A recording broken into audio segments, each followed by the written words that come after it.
Hey guys, welcome back to the blog. Today it is Tuesday, March 19th. And how is everyone doing today? Yeah, those are my little Easter decorations. If you don't know, today I am home. I am not at my daughter's house. My daughter took a day off today. Let's leave it like that. She took a day off today. And so, therefore, I didn't have to go over there this morning like I usually do and vlog because, dropping my grandkids off and then taking my walk, which I am going to still probably take my walk later on when my significant other get off of work. I'm probably going to take a walk later on because it is a little cool this morning. So, but that wouldn't matter. I still would get out there and walk no matter what. But today I'm here to talk on I think something that is very important that's going on in America. There's not no particular city or state that is not dealing with the fact of homeless, people being homeless. And I know in the state where I live is you see it so often since the pandemic. People are becoming more and more homeless. It's not even individuals, it's families also. But what brings me to that subject is I always talked about my two daughters, and originally I have three kids. I have my son and I have my two daughters. My son is the oldest. He's in his mid-30s, and he has been homeless for 6 years. Me and him had our issues, and, he pretty much was, I can say, like my mother's favorite grandchild. And I just think she just loved him a little bit different as opposed to her other grandchildren. Let me just clear that up. Everybody loves everybody differently. So there was a good attachment between him and his grandmother. She loved him and he loved her. And when she passed away, life just took a toll on him. Totally. He had disappeared. And for me, last time I seen my son was at my mother's funeral, and that was like 2 years ago. But prior to that, when my mother had sold her house in 2019, I believe, she went to live with another sibling, and my grandson, who was living with her, was put out into the streets. I believe he was working, but I don't think he was able to afford rent, and he was staying with different people and things like that. You know how it goes, right?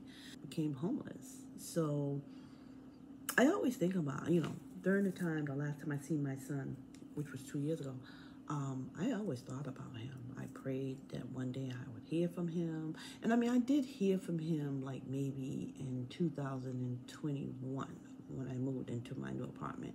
But then, like I said, when you're homeless, you lose your phone, your number changed. And so the contact was just very brief. So, I've been praying that, I'm getting up there in age.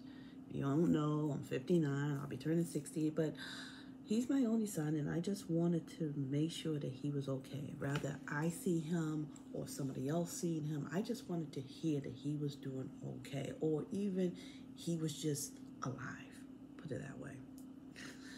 So yesterday, and I'll tell you the truth, Saturday, the weekend, I had been in my strong prayers. And I said, God, that, I want to see my son. I want to know where he is. I want to know how he's doing. I need him in my life. He's my oldest. He's my only son. I need to know where he is and what is he doing.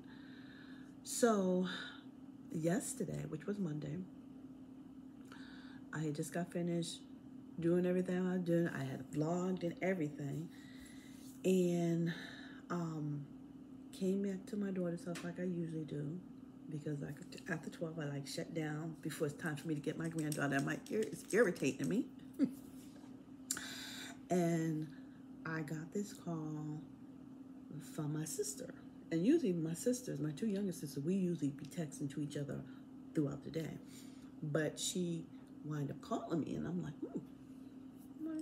calling me, you know. So she called me to tell me that my son is trying to get in touch with me. And actually, she has him on the other line. So I guess she was calling from her house phone, and he was on her cell phone. Yeah, some people still have house phones. My sister. So he was wondering if, could he have my number to call me? And so I said, okay, no problem. I'm on top of the world. Have him call me. So she said, okay, because I didn't want to give out his number because we really respect each other, given our numbers and address. We ask each other before we do it. So she said, I just wanted to make sure it was okay for me to give him your number so he can call you. I said, yes, please give him my number and tell him to call me. I'm here. I'm doing nothing. Please call me. So when I hung up with my sister, I just bawled. You hear me? I just bawled because I had just prayed on this Saturday and Sunday, mostly Sunday, just praying to God that, if anything, please, could I see my son, or could I hear that he's okay from somebody, anything. And like they said, watch what you wish for. Watch what you ask for. Watch for what you ask for. And not that this was something bad. This was something good, because this is what I wanted. I poured my heart out that this is what I wanted to see and what I wanted to hear. So he called, and we briefly talked, and he told me that he was going through some things. He really didn't want to go into detail on the phone, which I totally respect, because where he was, I guess he didn't want the people to know who he was talking or what he was talking about. So I said, okay, where are you? And he told me what he was. And so I called my significant other, because I told her, I said, like, well, I can have, my significant other come pick you up. Where you at? Let me, I told my son, I said, well, my significant other don't get off until like 2:33. And I said, or you can wait till he come pick me up from your sister's house, which I leave here like roughly like 6:30. But I could tell in the way he was speaking that wherever he was, he couldn't be there that long. So I said, okay, well, let me just call my significant other and find out what time he gets off, and then I'll call you back, and we'll make arrangements to come pick you up. So I called my significant other, and come to find out, he said he had just got off from work. Now, this was probably like 12:30, 1:45. I was like, ain't nobody can tell me ain't a God. Ain't nobody can tell me ain't no God. So I explained to him. He said, okay, no problem. Because he knows my son. He was like, I'll go get him. I'll go get him. I said, okay. And I said, take him over to your nephew's house and, have a man-to-man talk and pretty much ask, what's going on. Because he may not want to tell me, because, me and him had our issues. And, I didn't know at this point where my son's mind was, because I haven't seen him. I haven't talked to him. So I just figured for him to talk to my significant other, who he known ever since he was like, I don't know, maybe 7, that he would be more open to talk to him because he was a man, as opposed to me being his mom. So he said, yeah, definitely. So I reached out to my daughters, I reached out to my sister, and I told them, the situation and everything like that. But then while I'm talking to him, I said, what, I need to go over there to my nephew's house also and meet with my son too. I've been away from him too long, and I have asked God for somehow, some way to bring him to me, bring him back in our lives, for me to sit here and just wait to see what he says or tell my significant other. So I wind up going over to my other nephew's house where they was going to go, so I can hear what he have to say and what he's going through. But anyway, I'm not going to get into the whole full story of what he has said to me, but he did state that he had been homeless for 6 years, and he's been living on the street and living in numerous other places and hallways and stuff. And one thing about my son, he could save his money. He worked, he saved. So he was just like, he had no problem saving. He can save money like unbelievable. And he said the money that he had, which was like $20,000, yes, $20,000. Kid, no, kid, I kid you not. That he had went through it. He had bought a car, and then he just messed up the other remaining of the money, having because he's a drinker, so he had a couple of DUIs cases and other kind of cases that he needed to pay to get out of jail. So he didn't have no money. He said the only thing he had was his car that was parked in some garage that a friend of his worked in, but he don't know how long that was gonna last. So he said he's been living out of his car for the last, I don't know how long. But he said he just got this car, so I don't know. I can't remember exactly. It was probably within late 2023. Pretty much hit rock bottom, and I had always told people, I don't know where the issue ever came between me and my son. Well, I pretty much know a lot that contribute to it, but I said I would not go out looking for him, no matter how bad I wanted to see him and know how he was feeling and what he was doing. I refused to go out in the street and look for him. I said, he can come look for me. When he's ready to get his act together and realize that I have always been there for him, he will come to me. And by the grace of God and through prayer, that's what happened. And I think what he has told me, it comes sincerely from his heart and how he feel and what he had been going through. And, it's rough out there. It's very rough being a homeless person. So I don't know if I'm talking to anybody who's homeless or becoming homeless. Please refer to so many resources out here. I know where I live, there's a lot of resources to help people from becoming homeless, or people who are homeless or homeless, single and with family. Resources out there to help you. No one should be homeless under any circumstances.